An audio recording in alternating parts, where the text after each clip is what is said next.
So hello everyone and finally वो दिन आ चुका है जिसका आप सभी को इंतज़ार था. Finally the day 3rd April Friday and this day will mark a very big milestone in this journey. Are you ready?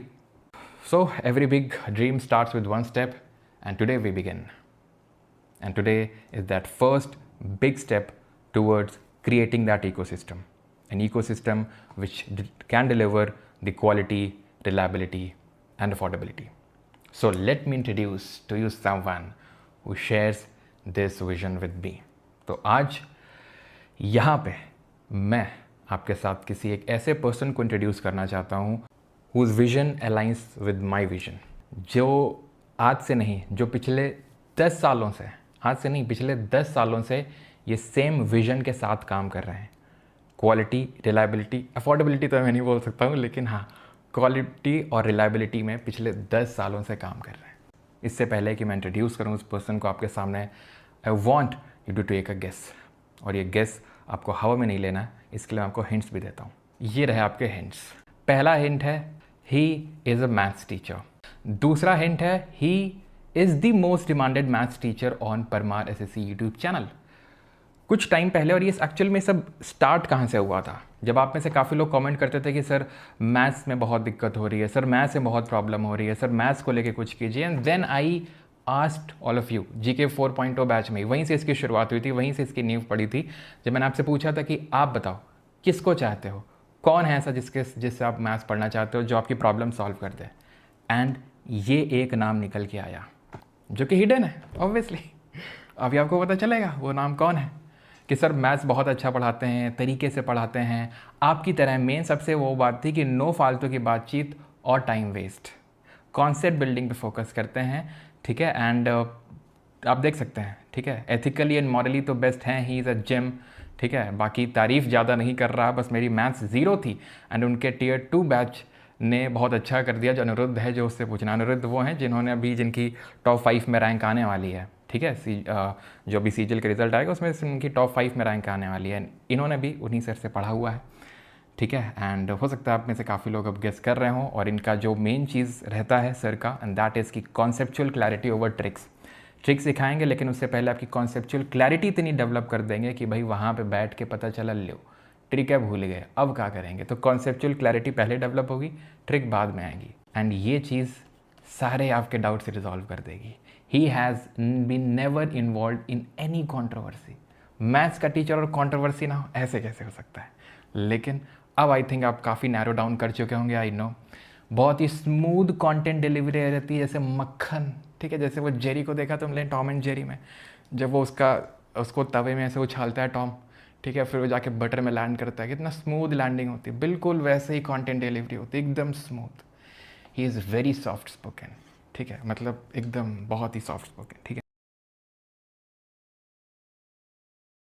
हाँ भाई, आप पार्टी पॉपर्स इमेजिन कर लो, हम लेकर नहीं आए हैं. हेलो डियर, स्वागत है आपका. तो भाई कैसा लगा आप लोगों को सरप्राइज? अपने स्टूडेंट्स को बताया नहीं था हमने, बहुत दिनों से गैस कर रहे थे आप लोग. कैसा लगा सरप्राइज, एक बार कमेंट करके बताओ. तो स्टार्ट करते हैं. देखो, what students need from a teacher. आप लोगों को एक टीचर से क्या चाहिए? आप यहाँ पर गवर्नमेंट जॉब की तैयारी कर रहे हो तो आपको क्या चाहिए? टीचर के अंदर कैपेबिलिटी होनी चाहिए. कैपेबिलिटी का क्या मतलब है कि भाई उसको कंटेंट बनाना आना चाहिए जो आपके सिलेक्शन की तरफ बिल्कुल डायरेक्टेड हो. मतलब कि मोस्ट एफिशिएंट कंटेंट बनाना आना चाहिए. ठीक है, उस कंटेंट को डिलीवर करने की टीचिंग स्किल उसके अंदर होनी चाहिए. अगर सिर्फ कंटेंट बनाए, उसको इतने अच्छे से ना बता पाए, तो ये तो हो गई टीचर की कैपेबिलिटी. इसके अलावा एक और चीज है, और वो इतनी इंपॉर्टेंट चीज है कि इस प्लेटफॉर्म के ऊपर जो भी होंगे परमार एकेडमी के ऊपर, उन सब के अंदर आपको कॉमन मिलेगी. और वो इससे कहीं ज्यादा इंपॉर्टेंट है, इससे कहीं ज्यादा इंपॉर्टेंट है. ये तो है ही है, ये तो बेसिक है. ये नहीं होगा तो टीचर कैसा होगा. एक दूसरी चीज है उस टीचर की इंटेंशंस. जैसे कि जब भी मैं आप लोगों को टीच करता हूं, आप लोगों को कोई भी गाइडेंस देता हूं, तो मेरे बैक ऑफ द माइंड पता क्या रहता है? एक चीज है जो बहुत ज्यादा क्लियर कर देती है. मैं कभी कभी कंफ्यूज होता हूं कि ये चीज बताऊं या वो चीज बताऊं. भाई सोशल मीडिया का दौर है, पॉलिटिकली करेक्ट रहना पड़ जाता है कई बार कई चीजों में. तो फिर मैं सिर्फ एक चीज सोचता हूं कि मेरे छोटे सगे भाई या बहन को मैं क्या सलाह देता, और एकदम से कंफ्यूजन क्लियर हो जाता है। तो जेन्युइनली जो मैं अपने छोटे भाई को बताऊंगा, मैं एग्जैक्टली वही चीज आपको बताता। तो भाई, परमार सर को पता नहीं है इस स्लाइड का। जब हमने मीटिंग करी थी तो मैंने चुपके से फोटो ले ली थी उनकी। आप लोग बोलते रहते हो फेस रिवील, तो मैं कर ही देता हूँ, उनको पता नहीं होगा। कर दूं कि नहीं कर दूं, फिर परमार सर गुस्सा होंगे। चलो भाई कर देते हैं। देखो, परमार सर ने यही भेजी है भाई, जो आगे से आएगा वही मैं लगा पाऊंगा। तो भाई यही नहीं, अभी और सुनिए, बहुत कुछ आगे आने वाला है, और उसके आगे भी बहुत कुछ आने वाला है। ठीक है, और ये एक शुरुआत है, जस्ट एक स्टार्टिंग है। इसके आगे जो जो चीजें होंगी, मतलब बच्चे को डर नहीं लगेगा। एक गवर्नमेंट एग्जाम की जब वो तैयारी करेगा तो बिना डरे, मजे के साथ 6 महीने, 8 महीने या 1 साल के अंदर बिना डरे, रिलैक्स होके, जैसे मैं तैयारी कर पाया था अपने टाइम पर, तो वो ऐसे तैयारी करेगा। ठीक है, एट द मैक्स उसको 1 साल में किसी भी रीजन के कारण एग्जाम नहीं दे पाया, कोई और प्रॉब्लम हो गई, ठीक है, तो उसका 1 साल और लग गया, बट आपको ये नहीं लगेगा मेरा सिलेक्शन होगा कि नहीं होगा, ये होगा कि नहीं होगा। हर कदम पर आपके साथ रहेंगे, और इस तरीके से रहेंगे। बहुत सारी चीजें हैं जो दिमाग में हैं, जो आगे क्रिएट होंगे, तो आप देखेंगे। तो भाई अभी रीजनिंग के लिए भी एक फैकल्टी आपके सामने आने वाली है। हो सकता है आप सोच रहे होगे कि हाँ हमें पता है कौन है। So hello everyone. तो काफी दिनों का सस्पेंस था, है ना, जो कि भूतेश सर आपके सामने आए, सब कुछ आपको बताया। तो मेरे लिए भी थोड़ा सस्पेंस बनता था, इसलिए एंड में भूतेश सर ने यही बोला कि जो आप नाम सोच रहे हैं वो आपको रीजनिंग नहीं टीच नहीं कराने वाले हैं, है ना। तो मेरे लिए भी सस्पेंस बनता था, क्योंकि जो हमसे ऑलरेडी स्टूडेंट पढ़ रखे हैं वो तो ऑलरेडी जानते थे कि अगर एक बंदा आ रहा है तो दूसरा भी साथ में आएगा ही आएगा, फॉर ऑब्वियस बात है ना। तो चलो आपका ज्यादा टाइम वेस्ट नहीं करेंगे, क्योंकि बहुत सी मोटी मोटी चीजें जो हैं आपको भूतेश सर ने कन्वे कर दी हैं। कल सभी को आपको पलवेल भी निकलना होगा, तो जल्दी से मैं रीजनिंग का एक बार आपको ओवरव्यू दे देता हूं, क्योंकि बहुत सी स्टूडेंट ऐसे भी हैं जो मुझसे नहीं पढ़ चुके। तो आइडिया दे देता हूं कि रीजनिंग को एसएससी के एग्जाम पॉइंट ऑफ व्यू से देखें तो बहुत सारे स्टूडेंट इसे इजी मानते हैं, फॉर ग्रांटेड भी लेते हैं। क्योंकि अगर आप मैथ में अच्छा स्कोर कर रहे हैं, तो अगर आपने रीजनिंग नहीं भी पढ़ रखी, नो डाउट आप अभी जाके कोई भी आप मॉक टेस्ट अटेम्प्ट करते हैं, उसमें आप 30, 35, 40 अच्छा स्कोर कर लेंगे बिना पढ़े ही। बट जो वो आगे 50 स्कोर करने की जर्नी है, वो काफी ज्यादा इंपॉर्टेंट है। क्योंकि हम देख रहे हैं ईयर बाय ईयर काफी चीजें जो हैं वो चेंज होती जा रही हैं। अगर आप चाहें तो देख सकते हैं 2020 और 21 के जितने भी एसएससी के एग्जाम हुए थे, उसमें बहुत ही अच्छे लेवल की रीजनिंग पूछी गई थी। हालांकि उतना लेवल कभी भी ना तो जीएस का हुआ है ना ही क्वांट्स का हुआ था, बट रीजनिंग का लेवल काफी अच्छा पूछा गया था। तो ये मान के चलिए कि रीजनिंग जो है एक अनसर्टेन सब्जेक्ट है। सिलेबस काफी वास्ट है, देखा जाए तो 45 प्लस चैप्टर्स आते हैं, और पिछले 1-1.5 साल के अंदर तो काफी ज्यादा चेंजेस भी हुई हैं। लाइक डेटा सफिशिएंसी टॉपिक्स की बात करें, एनालिटिकल रीजनिंग की बात करें, मोर ओवर इनपुट आउटपुट को भी इंक्लूड कर दिया गया। तो ये सारी चीजें जो हैं अवेयर होंगी तो ही आप आगे फुल स्कोर कर पाएंगे, मैक्सिमम स्कोर पर कर पाएंगे, क्योंकि रीजनिंग एक ऐसा सब्जेक्ट है जो कम से कम टाइम में आपको ज्यादा स्कोर प्रोवाइड करवा सकता है। तो इसे मैं इजी तो बोलूंगा, या आपके अकॉर्डिंगली अगर किसी को भी लगता है कि ये बहुत ही इजी सब्जेक्ट है, तो वो इजी तभी मानी जाएगी अगर आप इसे लिमिटेड टाइम के अंदर, मतलब 12 से 13 मिनट के अंदर फुल स्कोर 50 आउट ऑफ 50 कर दें, तो इसे मानिए कि वो आपके लिए इजी है। अदरवाइज आपको और एफर्ट्स करने की नीड है। बाकी बहुत सी चीजें अब मुझे बतानी पड़ रही हैं, क्योंकि हम जो है देखिए टोटली अपडेट रहते हैं। अगर काफियों को क्या, मतलब मैक्सिमम किसी को भी नहीं पता ये चीज कि पहले मैं बैंकिंग के लिए टीच करता था। अब जो एसएससी जैसे ही टीयर 2 का बैच, टीयर 2 के बैच की बात कर रहा हूं, टीयर 2 लॉन्च हुआ जिसमें फर्स्ट टाइम रीजनिंग को इंक्लूड किया गया था, तो हमें एक आइडिया था कि कौन कौन से टॉपिक्स इंक्लूड हो सकते हैं। हालांकि बच्चों को डेटा सफिशिएंसी के बारे में नहीं पता था, और तो और आर्ग्यूमेंट, कोर्स ऑफ एक्शन, ऐसे टॉपिक्स के बारे में नहीं पता था। बट हमने फर्स्ट टाइम में ही, जैसे ही हमारा टीयर 2 बैच लॉन्च हुआ, पहली बार जब एसएससी ने रीजनिंग इंक्लूड की, तो हमने वो सारे के सारे टॉपिक्स इंक्लूड किए हुए थे। ये बात हम और हमारे स्टूडेंट्स जानते हैं, क्योंकि उनको अटेम्प्ट करने में कोई प्रॉब्लम ही नहीं हुई है।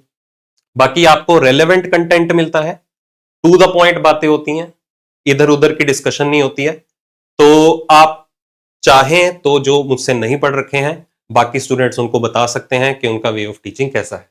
बाकी अच्छे से पढ़ाते हैं हम, पढ़ोगे ऐसे तो आपको भूलने भी नहीं देंगे, क्योंकि मेन हमारा जो फोकस रहता है वो सिर्फ कंसेप्ट के ऊपर रहता है।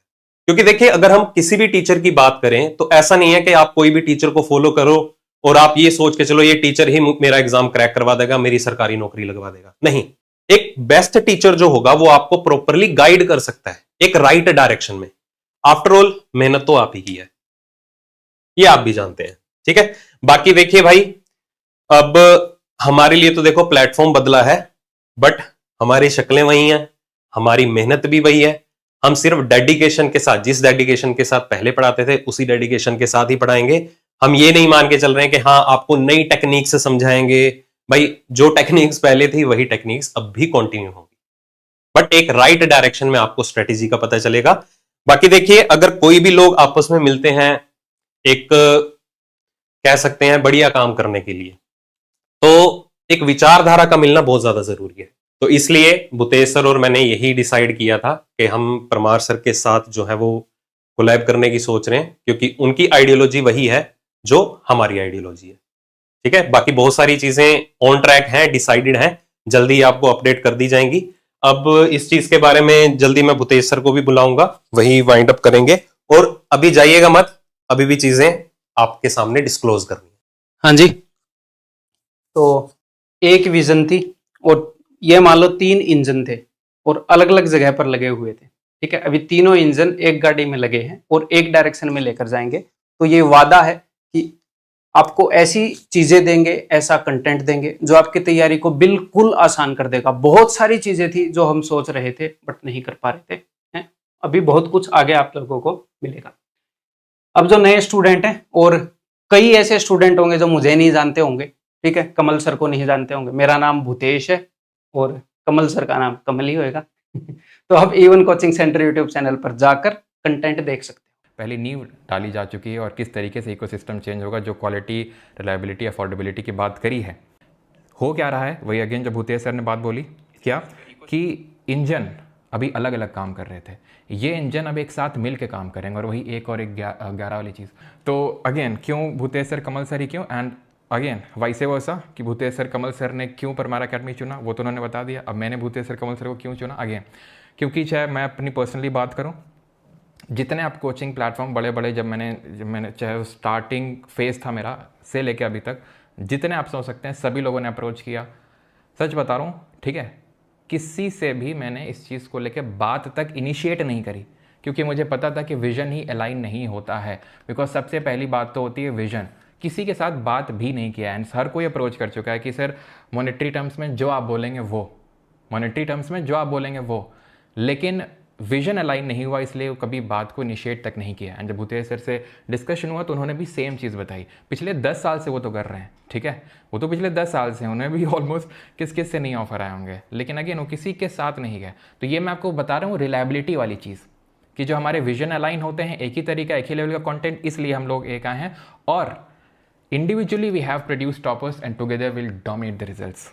वो किस तरीके से होगा, एथिकली होगा, ठीक है, मॉरली एथिकली वो सही तरीका होगा। आपको भी पता है कि किस तरीके से टॉपर्स की खरीद फरोख्ती होती है, जिसकी वजह से टॉपर्स भी आज पैसे मांगते हैं। ना तो कभी कोई फेक रिजल्ट आज तक दिखाया है, ठीक है, वो बात अलग है, ठीक है। जैसे अभी ये खत्म होगा तो एक नेगेटिव PR काइंड ऑफ आजकल जो मुझे पता चला है, ठीक है, कि नेगेटिव PR इनडायरेक्ट माध्यमों से करवाई जाती है, ठीक है। तो ना कभी एक तो, ठीक है, रिजल्ट कभी इस तरीके का पैसा दिया किसी कभी को या फिर कुछ गलत रिजल्ट दिखाया, और ना कभी दिखाएंगे। सिर्फ मॉरल और एथिकल बेसिस पे जिस तरीके से टॉपर्स अभी इंडिविजुअली, चाहे मैंने दिए हों चाहे भूतेश सर ने दिए हों, अब सोचिए अगर अब मिलने वाले हैं, जब चीज़ें अलाइन होंगी, द रिजल्ट्स विल डोमिनेट, और वो सही तरीके से वो होगा एक इकोसिस्टम में चेंज, ठीक है। एंड ये मैं आज बात बोलता हूँ कि अगेन वही मैं चीज़ बोल रहा हूँ कि ना तो कभी किया है और ना आगे करेंगे इस तरीके की मॉरली एथिकली जो चीज़ें गलत हैं, लाइक टॉपर्स को वैसे देना, फेक रिजल्ट। और अगर कोई प्रूफ कर दे चैनल डिलीट कर दूंगा, इससे बड़ी और बात बोल नहीं सकता हूँ मैं, ठीक है। ये अंतरात्मा बोल रही है मेरी, ऑनेस्टली बोल रहा हूँ, ठीक है। Thank you. और सारी चीज़ें क्या होंगी, GK, मैथ्स, रीजनिंग, जल्दी 1-2 दिन में आपको सब पता चल जाएगा, ठीक है। Thank you.